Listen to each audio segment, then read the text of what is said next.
for being here today. I hope you guys are doing well. Today, we're actually going to be doing a 360-degree video recording of what happens during class. When I talk to other instructors who aren't using active styles of teaching, they are very skeptical of how can you possibly get a whole class of 400 students to work on the problem you've given us.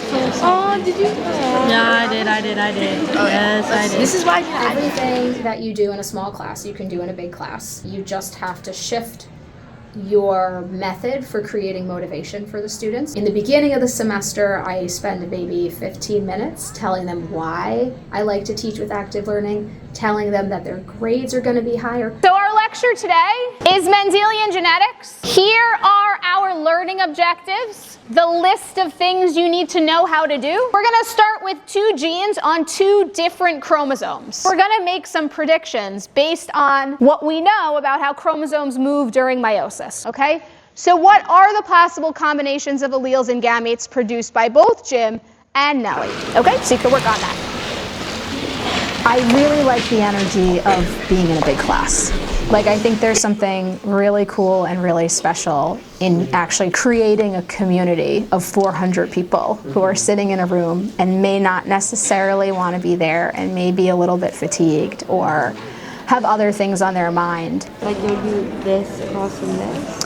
Well, homologs line up across from each other. Okay, so I think like doing the Punnett squares probably like might be helpful like so like visualize it. Yeah. So I like that challenge of trying to create that community and trying to make it both challenging and supportive. Okay, next group, visionary scientists. Visionary scientists. You're here, okay. I see hands in the back. What are the gametes that Jim can make? Capital A, lowercase f, and then lowercase a, lowercase f. Very good. Jim can make 4 possible gametes. Okay, so Jim has 4 possible gametes he could make. Nellie only has 1. And so what meiotic process is responsible for these combinations, especially when dealing with Jim? B. Good. Yes, independent assortment. How do you know that it's B? I don't know. I just like kind of remembered it. Okay, good. Kind of remembered. I'll take it. So now what we're going to do is not just say that that's the case, but we're actually going to go through meiosis to demonstrate how independent assortment is responsible for these 4 alleles, right? We're going to answer this question, how? How is it that independent assortment is responsible for these 4 alleles? This is what I want you to be able to walk out of this class knowing. And actually there's a very interesting study that compared perception of learning to actual learning in students in an active class and a passive class. And the experiment was very well controlled. There was 2 instructors that flipped which topic they did active in and which topic they taught passively in. It's like before they're lined up at the plate, they're like moving, right? They're moving around. And then they like bump into each other. Okay. And what we found is that students in a passive lecture thought they learned more. Their perception of learning was higher, but their test of learning was lower.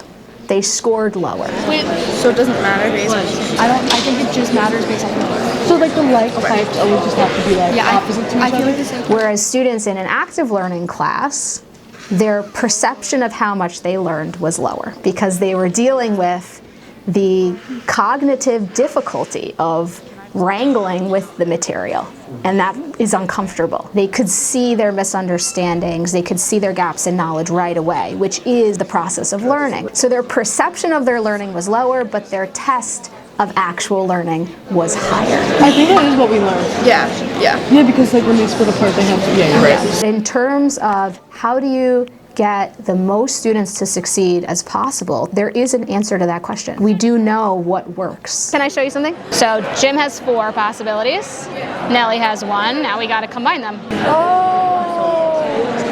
Which one doesn't just have to be, oh my gosh, wait, it's the same. Because it doesn't have to be like the homozygous and the heterozygous currently. Get that up. All right. So let's get this Punnett square started. Okay. A group, please. Volunteer? Yeah. Go ahead. Right there. B, uppercase F, lowercase lowercase a, Good. uppercase A, lowercase a, and then lowercase everything F, F, A, A. Good. These are the genotypes of the offspring. Okay, I need the last 3 groups that answered questions to come up so I can get you credit for your group, and we'll finish this next time.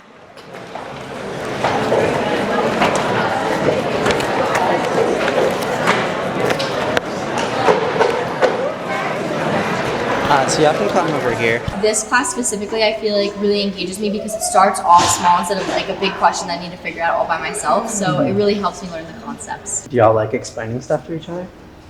Yeah.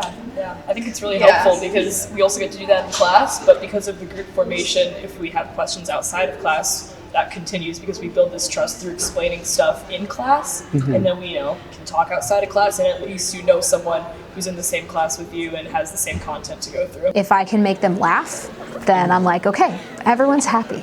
Like, we're happy, we're safe, we're comfortable, we can laugh at ourselves, and that creates, I think, a positive learning environment that I think really, really helps them.